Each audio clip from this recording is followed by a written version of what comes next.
Hello, everyone. Thank you for joining us. We're really happy to be with you. Today, we're looking at mentoring. Other words for mentoring are counseling, guiding, shepherding, all different aspects of mentoring. And we're going to look at 3 aspects of mentoring today: why it's important, how to find a mentor, and what to do once you've found one. Now, there are a lot of dangers in this world. A lot of ways in which we can fail, a lot of mistakes we can do, a lot of problems that we can get ourselves into.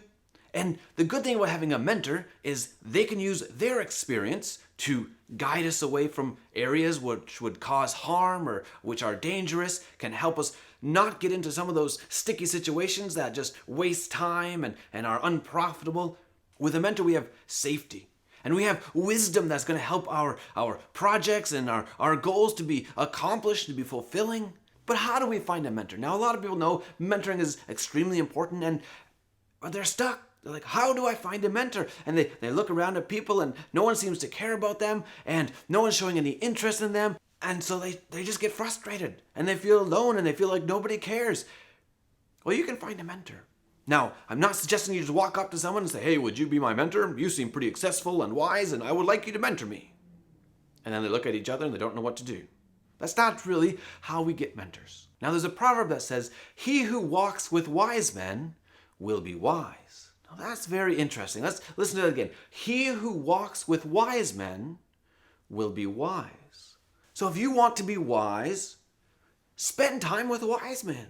Be around wise men.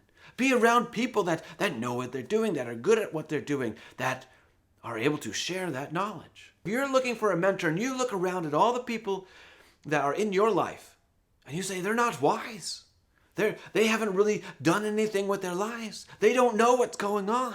They can't help me get me where I want to be. What should you do? Well, you have to change the people you're with.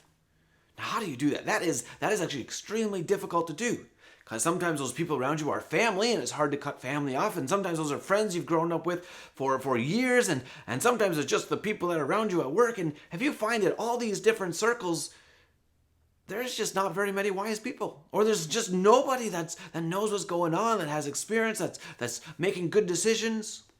Well, you're going to have to start making some life changes. Whether it means getting some new friends, starting to get involved in maybe different clubs at school so you can meet other people that are involved in things that are going to help you, that are going to teach you.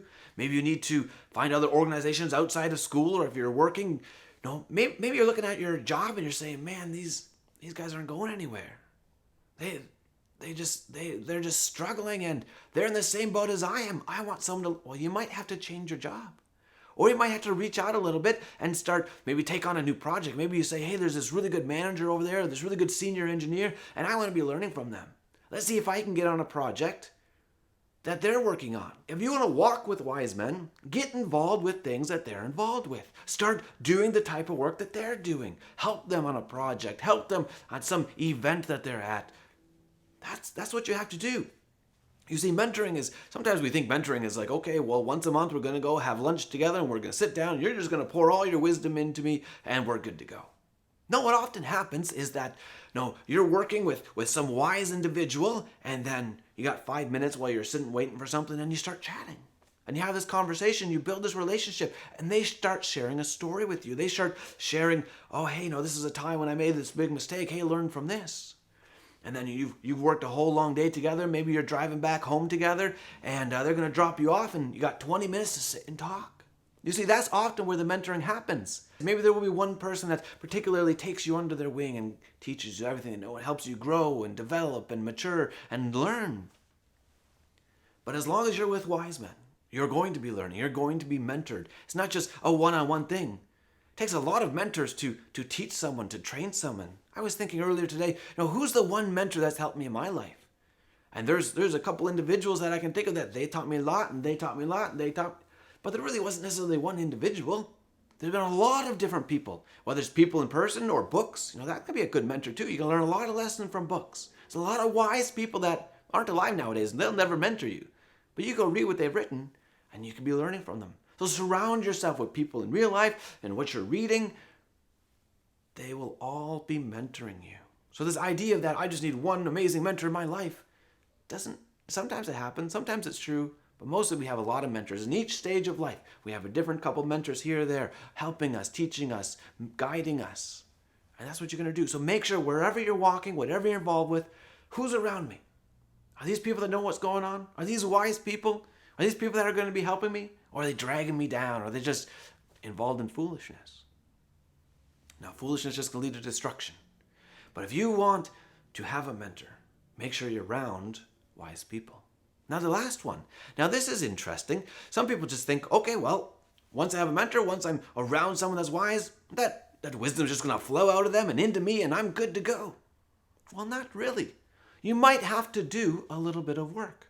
You see, there's another proverb that says, counsel in the heart of a man is like deep water, but a man of understanding will draw it out. What does that mean?